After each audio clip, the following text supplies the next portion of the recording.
As praias mais bonitas e conhecidas do Nordeste foram dominadas pelo poder paralelo das facções criminosas. Porto de Galinhas, em Pernambuco, Pipa, no Rio Grande do Norte, e Jericoacoara, no Ceará. As três têm venda de drogas à luz do dia, olheiros monitorando as esquinas e assassinatos violentos contra quem desafiar as regras desses grupos, segundo fontes policiais e moradores ouvidos pela BBC News Brasil. Mas todo esse mundo do crime fica escondido. É que os grupos têm regras para proibir assaltos e violência contra turistas, já que são eles que movimentam a economia e o tráfico. Só que às vezes o poder dessas facções dá as caras. Eu sou o João da Mata, da BBC News Brasil, e nesse vídeo eu te conto como cada uma dessas praias chegou nesse ponto. Bom, primeiro é preciso explicar que esse fenômeno não se restringe só a essas três praias e nem só ao Nordeste. Dá uma olhada nos comentários da nossa reportagem em texto sobre o assunto. Muitos leitores confirmam outros relatos publicados na imprensa sobre a presença de grupos criminosos em praias como Caraíva, na Bahia, Ilhabela, em São Paulo, e São Miguel dos Milagres, Alagoas. Por trás dessa presença do crime à beira-mar está uma combinação de dois fatores principais. O primeiro é o processo de expansão das facções pelo Brasil. Antes, elas costumavam ficar restritas às grandes cidades e às fronteiras. Mas de alguns anos para cá, elas expandiram e foram em busca de novos territórios e novos mercados.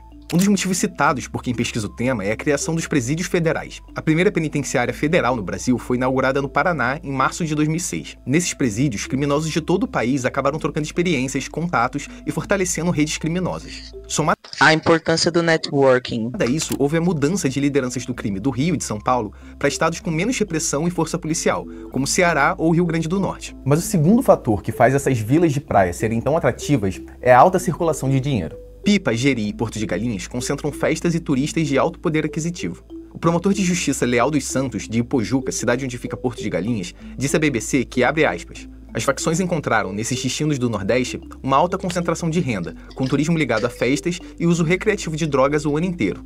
São também cidades com muito movimento, mas com estrutura de cidade pequena, com poucos policiais e pouca presença do poder público. Mas vamos explicar em detalhes o que tem acontecido em cada uma dessas praias. Em Porto de Galinhas, a pouco mais de 1 quilômetro das famosas piscinas naturais, a vida é controlada pelo Comando do Litoral Sul, uma facção que surgiu no litoral pernambucano com o nome de Trem Bala. O grupo tem ligações com o Comando Vermelho do Rio, mas segundo investigações policiais, também negocia com o PCC de São Paulo. Ouve só esse relato que um morador da vila fez pra gente. Diferenças com pagamentos, divisão de terras, discussões de vizinhos, som alto, tudo deve passar pela facção. Em comunidades da região, os moradores são proibidos de chamar a polícia. Além disso, câmeras foram instaladas nas ruas pelas gangues para monitorar o movimento, segundo fontes da polícia disseram à BBC. Também existe um tribunal do crime, onde as pessoas são julgadas e têm um destino definido pelos traficantes. Uma coisa que, por sinal, acontece em todas essas praias. Segundo fontes, o tráfico na região de Porto de Galinhas se fortaleceu desde a chegada dos grandes empreendimentos ao porto de Suape. Eles trouxeram milhares de novos moradores a Ipojuca, cidade onde fica a praia, e também a cidade vizinha de Cabo de Santo Agostinho, hoje a 5ª cidade mais violenta do país. Caraca. Entre 2018 e 2022, só em Ipojuca, foram presas ao menos 100 pessoas vinculadas a organizações criminosas. Em nota, a Secretaria de Defesa Social de Pernambuco disse que monitora a presença e coíbe a instalação e expansão dessas organizações. Mas apesar das facções em geral atuarem longe dos olhos dos turistas, alguns casos acabam escancarando o domínio delas nessas regiões. Foi o que aconteceu em Jericoacoara, no Ceará. O assassinato de um turista de 16 anos, em dezembro de 2024, ganhou as manchetes pelo Brasil. Segundo a conclusão da Polícia Civil do Ceará, o adolescente foi confundido pelo Comando Vermelho, facção que domina a praia, tirou a foto fazendo o símbolo, né? como um membro de um grupo rival. Olha o que contou pra gente um dos moradores da cidade. A situação do turista que ganhou as manchetes já é algo recorrente que vemos aqui. Os meninos ficam nos becos, abordam turistas e agridem as pessoas.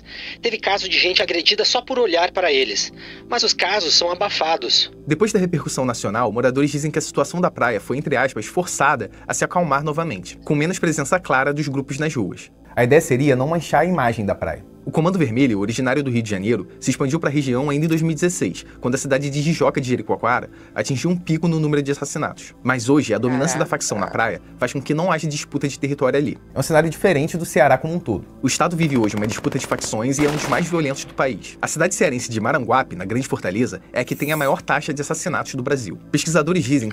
Deixa eu voltar aqui ver o ranking aqui.